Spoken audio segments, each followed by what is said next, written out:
வணக்கம். நாளைக்கு நடக்கிற ஏப்ரல் 23 தேர்தல் எப்பொழுதும் போல நடக்கிற ஒரு தேர்தலா நினைக்க வேண்டாம். இது அநீதிக்கும் நீதிக்கும் நடக்கிற தேர்தல். நீதியின் பக்கம் அதிமுக இருக்கு, அநீதியின் பக்கம் திமுக இருக்கு. தமிழ்நாட்டை சுரண்டி பிழைக்கிற திமுக கூட்டத்திலிருந்து தமிழ்நாட்டு மக்களுக்கு விடுதலை கிடைக்கணும்னா அது கண்டிப்பா உங்களை ஒருவர், உங்களுக்காக ஒருவர், உங்களுக்காக மட்டுமே ஒருவர்னா அது எடப்பாடியார் தான். மீண்டும் அதிமுக ஆட்சி வந்தாதான் உங்களுக்கு ஒரு விடியல் கிடைக்கும். மொத்தமா விடியல் சொல்லி தமிழ்நாட்டு மக்களை முடியல் செய்ய வச்ச இந்த திமுக ஆட்சி வீட்டுக்கு போகணும்.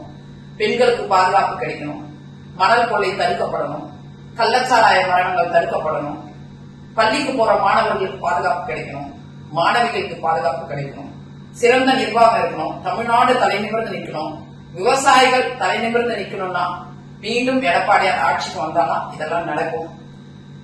அவர்கள் 2021-26 காலகட்டத்தில் அவர்கள் பண்ண கொடுமைகள் சாதாரண விஷயங்கள்ல. வரி உயர்விலிருந்து வரி ஏற்றங்கள், மின்சார கட்டணம், மணல் கொள்ளை, கொலை, கற்பழிப்பு, பாலியல் பலாத்காரங்கள், பாலியல் வன்கொடுமைகள், விவசாயிகள், இப்படி எந்த துறையுமே சிறப்பா இல்ல. தொடர்ந்து ஏன் பட்டாசு விபத்துகள் கூட அவங்க வந்த பிறகுதான் தொடர்ந்து நடக்குது. ஏன்னா லைசன்ஸ் ரினியூ பண்ணாமலே நடக்குது. இப்படி அமைப்பு சாரா தொழிலாளர்கள் இருந்து, விவசாயிகள் இருந்து, பெண்கள் இருந்து, குடும்ப பெண்கள் இருந்து, தொழிலாளர்கள் வரைக்கும், தொழிற்சாலைகள் வச்சிருக்கிற முதலாளிகள் வரைக்கும் இன்னைக்கு படாத அவஸ்தைகள் பட்டு இருக்கோம். ஒரு மூச்சு முட்டை நின்றுட்டு இருக்கு தமிழ்நாட்டு மக்களுடைய நிலைமை. அதுல இருந்து விடுதலை கிடைக்கணும். உங்க கஷ்டத்தை புரியணும், உங்க வலிகள் புரியணும், வேதனைகள் புரியணும். எதற்காக உண்மையா இருக்கணும் இல்லையோ, எடப்பாடியார் கொண்டு வந்த 7.5% மீண்டும் ஆட்சி வந்தா 10% சொல்லியிருக்காரு. கிட்டத்தட்ட 4000 மாணவர்களுக்கு மருத்துவ கல்வி எட்டா கனியா இருந்துச்சு. அதை ஒரு நனவாக்கியவர் எடப்பாடியார். கல்வி கட்டணம் இலவசமாக உட்பட மீண்டும் அவர் ஆட்சி வந்தா கண்டிப்பா 10% ஆக்குவாரு. கொரோனா காலங்கள் நம் உயிரை காப்பாத்தினர்.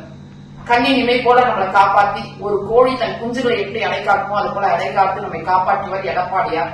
ஏன்னா மண்ணின் மைந்தர், உங்களில் ஒருவர், உங்களுக்காக மட்டுமே ஒருவர் தான், அது எடப்பாடியார் தான்.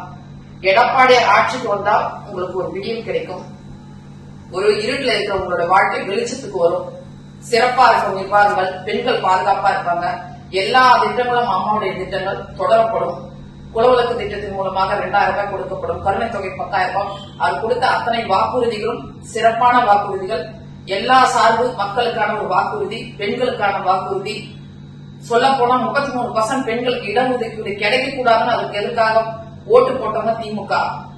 அவங்களுக்கு சரியான பதிலடியை பெண்கள் கொடுக்கணும்.